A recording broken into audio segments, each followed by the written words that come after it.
सुशील कुमार प्रेमी जी रउरा के सामने फिर हम एक भोजपुरी कविता लेके उपस्थित बानी। भोजपुरी बोली के ऊपर इ कविता बा। हम कुछ लिखे के कोशिश कइले बानी।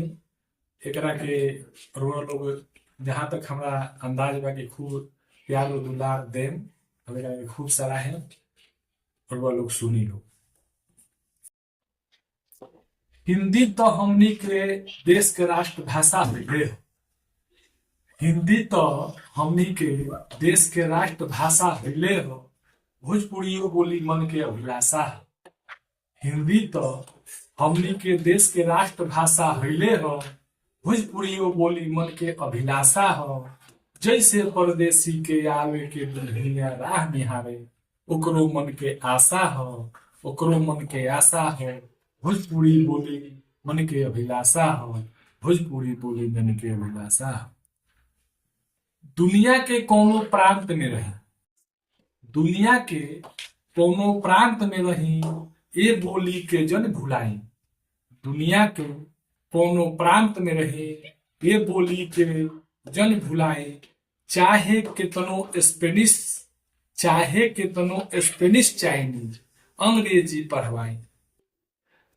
ई सब विदेशी भाषा, ई सब विदेशी भाषा टूटल फूटल लिहाजा हो।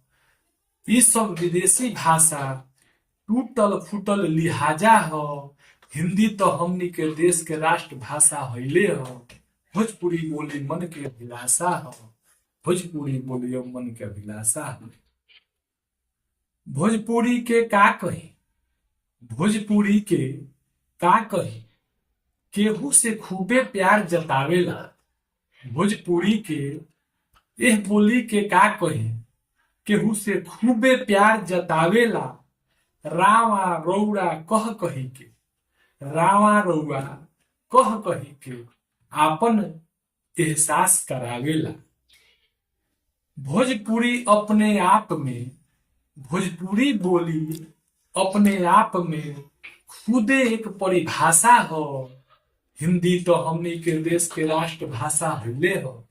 भोजपुरियो बोली मन के अभिलाषा हो, मन के अभिलाषा हो, मन के अभिलाषा हो। भोजपुरी बोली तो अपने आप में बरले बरुए, भोजपुरी बोली तो अपने आप में बरले बरुए। मगह अंगिका वर्जिका में भी, मगह अंगिका वर्जिका में भी आपन रहे के एहसास जगावेला।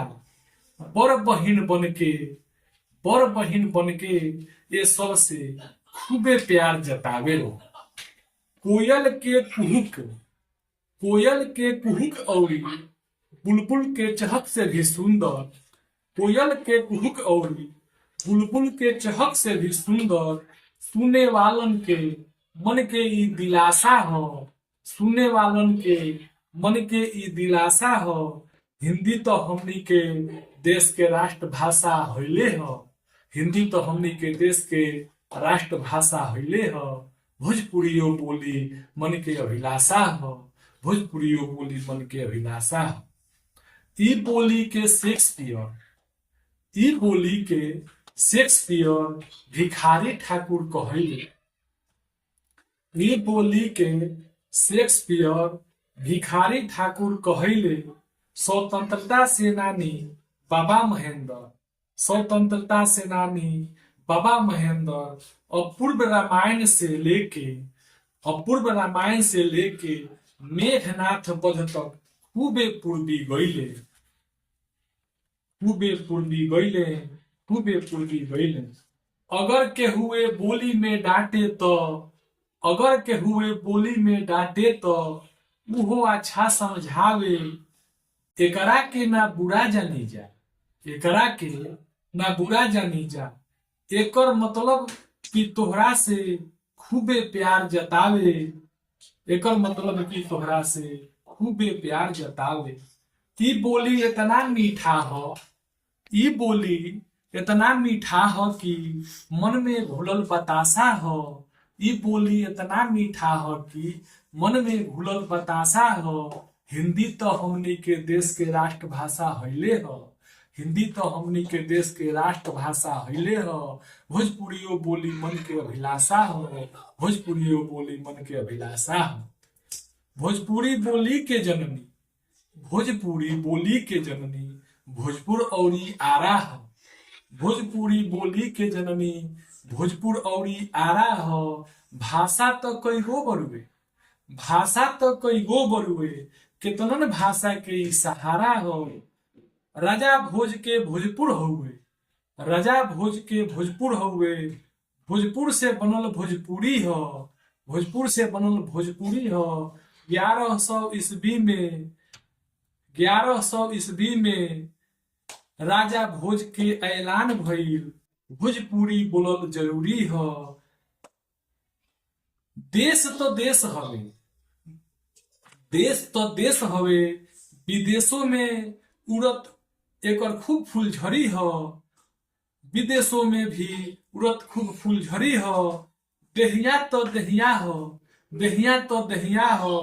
देहिया के बनल ई श्वासा ह, देहिया के बनल ई श्वासा ह। हिंदी तो हमनी के देश के राष्ट्रभाषा हइले ह। भोजपुरियो बोली मन के अभिलाषा ह। भोजपुरियो बोली मन के अभिलाषा ह।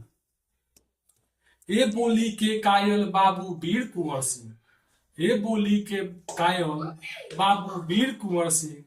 डॉक्टर राजेंद्र जी भइले, कबीर जी भी ई बोली के, कबीर जी भी ई बोली के खूबे झंडा लहरैले। जगदीश चंद्र माथुर और राहुल संस्कृतियान भी एकरो गाथा गईले। भोजपुरी में खूबे बोली, खूबे बतियाई, थोड़ा सा भी बोले में मत कहीं शरमाई। इहे बोली आपन माटी, आपन इहे भाषा हो। हिंदी तो हमनी के देश के राष्ट्रभाषा हइले ह। भोजपुरियो बोली मन के अभिलाषा ह। भोजपुरियो बोली मन के अभिलाषा ह। भोजपुरियो बोली मन के अभिलाषा ह। अगर रउरा लोग के ई कविता बढ़िया लागल होखे तो एकरा के अपना रउरा लोग से यह आग्रह बा कि खूब आगे से आगे बढ़ाई और खूब लाइक और दुलार और प्यार दी। यह रउरा लोग से आग्रह रही। धन्यवाद। फिर हम कविता एक से पढ़ के लेके पहुंचब हम लोग के बीच उपस्थित होके। बहुत बहुत धन्यवाद। प्रणाम।